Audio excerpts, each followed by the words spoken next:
It's Eric Bakker, the naturopath. Thanks for coming back. Technical difficulties, but I got my new mouse now with the cord. I prefer the old-fashioned way. Right, where were we? We're going to talk about intermittent fasting. Intermittent fasting is amazing for some people. Actually, fasting or intermittent fasting, whatever you want to call it, there are different types of ways to fast, but intermittent fasting seems to be the big thing these days. So fasting obviously means you're going to reduce your food intake. You're going to cut back eating between meals. Okay. Now, for many people, this is highly successful, but for a lot of other people, it doesn't really work at all. Okay. Many people don't like fasting. Some people love it. I think the big thing when it comes to fasting is to learn overall to reduce your portion sizes. I've always noted that people eat too much food. They don't need so much food. You watching this video now are likely probably eating too much food. Most people do, okay, unless they've already learned to severely restrict their caloric intake. I've read so many studies involving various animals and eating different types of diets, and there's no doubt about it. When you look at mice and rats, and also humans, the less people eat as the decades go on. The older you get, the less food you need, all right? But unfortunately, we live in an ocean of food. So it's all around us. It's on media. It's, you know, you drive past a bus stop and there's a big burger sign up there. You can smell burgers, you can smell fries, and there's food thrown in our face from all angles.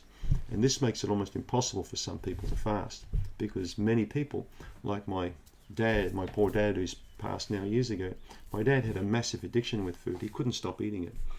And a little bit like tobacco for some people, or sex for other people, or gambling for some people, food for many people has become a big addiction, a big emotional problem. So don't sort of necessarily think that fasting is a way for you to overcome that addiction. Okay, there might be other reasons why you can't stop eating, or you can't stop eating, you know, larger portion sizes. But a very clever thing, which I've, you know, done personally myself for many, many years, for example, is I'll often pick a Sunday. It's usually every second Sunday, and I don't eat much food at all on that whole day. I'll drink plenty of water, and I might have an apple or just some light meals. And that really allows my gut to freeze up my gut, you know, from having to perform a lot of digestive processes. It's also good for you sometimes to just look at a meal and think, am I really hungry? Or can I just drop this meal in favor of snacking on something small? That's another option you've got.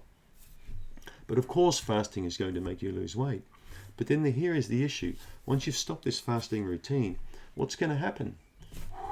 It's all going to come back on again, unless you've learned to curtail and cut down your portion sizes permanently, like I have. I eat very small meals now instead of large meals. This will allow me to maintain my body size for the rest of my life without gaining too much weight. My energy is awesome, but I want to keep that body size down so I can keep my blood pressure down, my metabolic rate working better to burn up that fat. Okay, so there you have it. Fasting does work, but it can be a two-edged sword for some people. It can make some people fly off the handle. Other people will break the fast quick, like, you know, stopping smoking. Within 4 days they buy another packet. But yeah, for disciplined people, it works. But if you're a very obese, large person who thinks they're going to, you know, get to a size 10 or 12 after a year of fasting, it's likely not going to happen. All right. But miracles can happen for some.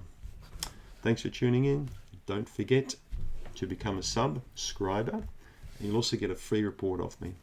Thanks for tuning in.